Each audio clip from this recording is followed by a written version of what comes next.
Excel PU college ಗುರುವಾಯಿನಕೆರೆ, ಕರ್ನಾಟಕದ number 1 PU college. Admissions open now. ಪ್ರಶ್ನೆ ಮಾಡ್ತಿದ್ದಾರೆ, ರೋಡ್ ಟ್ಯಾಕ್ಸ್ SIR ಪ್ರಶ್ನೆ ಮಾಡ್ತಿದ್ದಾರೆ.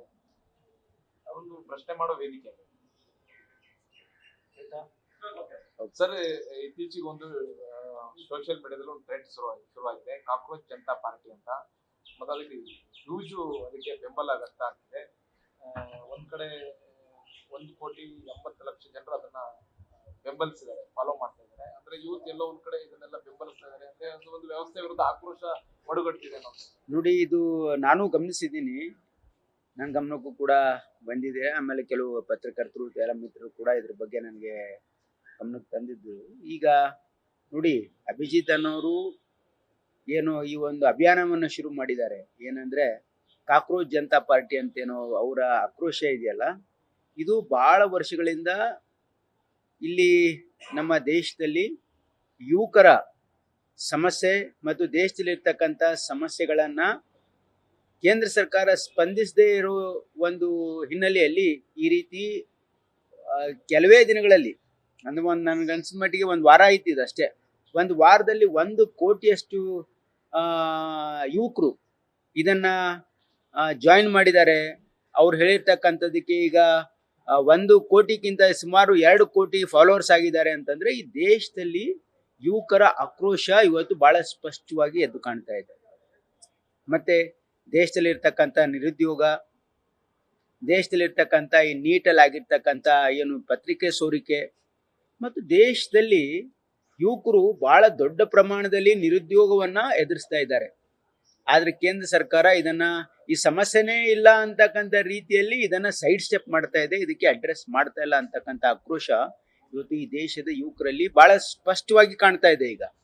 ಈಗ ಅದನ್ನ ಇದು ಮರಿಮಾಚ್ಲಿಕ್ಕೆ ಏನ್ ಮಾಡ್ತಾ ಇದ್ದಾರೆ ಅಂದ್ರೆ ಕೇಂದ್ರ ಸರ್ಕಾರ ನೋಡಿ, ಪಾಪ ಅವ್ರು ಎಕ್ಸ್ ಖಾತೆನೇ ಇವತ್ತು ಕ್ಲೋಸ್ ಮಾಡಿದ್ದಾರೆ.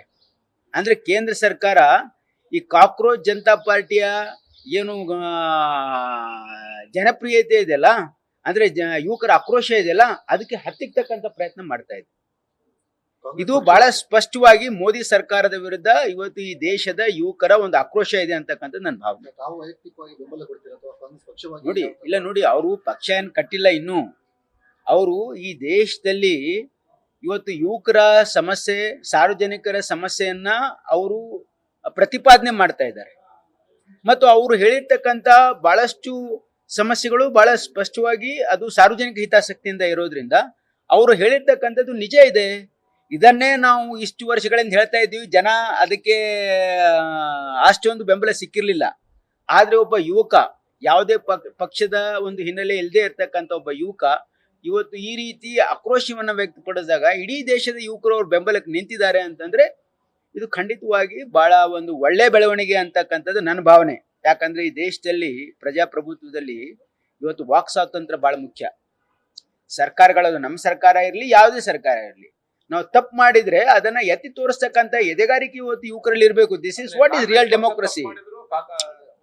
ಹೇಳ್ಬೇಕು ನೋಡಿ, 100%. ನೋಡಿ, ನಾವು ಸಾರ್ವಜನಿಕ ಜೀವನದಲ್ಲಿ ಇರೋದು ಜನರಿಗೆ ಒಳ್ಳೇದು ಮಾಡೋದಕ್ಕೆ, ಸಾರ್ವಜನಿಕ ಹಿತಾಸಕ್ತಿಯಿಂದ ಕೆಲಸ ಮಾಡೋದಕ್ಕೆ. ನಾವು ಏನಾದ್ರೂ ತಪ್ಪು ಮಾಡಿ ಅವ್ರು ಎತ್ತಿ ತೋರಿಸಿದ್ರೆ ಅದನ್ನ ತಿದ್ಕೊಳ್ತೀವಿ. ನಾವು we are open for any criticism. ನಮ್ಗೆ ಯಾರಾದ್ರೂ ಕ್ರಿಟಿಸೈಸ್ ಮಾಡಿದ್ರೆ ಅವ್ರು ಯಾಕೆ ಹೇಳ್ತಾ ಇದ್ದಾರೆ, ಅವರು ನಮ್ಮ BJP ಅವರು, ಅವ್ರ ಆಂಟಿ ನ್ಯಾಷನಲ್ ಅಂದ್ರೆ ಅವರು ಕಾಂಗ್ರೆಸ್ ಅವರು, ಅವ್ರು ನಕ್ಸಲ್ವಾದಿ ಅಂತ ನಾನು ಹೇಳಲ್ಲ. ನಮ್ಗೆ ಯಾರಾದ್ರೂ ಟೀಕೆ ಮಾಡಿದ್ರೆ ಆ ಟೀಕೆ ಹಿಂದೆ ಏನಿದೆ ಕಾರಣ ಅಂತಕ್ಕಂಥದ್ದು ನಾವು ಅನಲೈಸ್ ಮಾಡ್ತೀವಿ.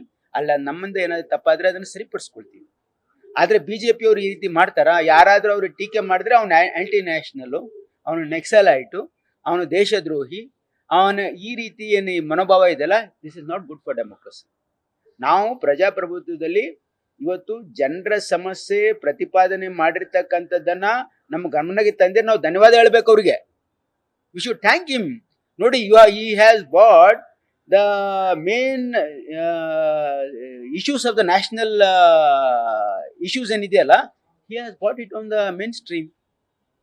ಈ ದೇಶದ ಯುವಕರು ಅದನ್ನ ಅಪ್ರಿಶಿಯೇಟ್ ಮಾಡ್ತಾ ಇದ್ದಾರೆ.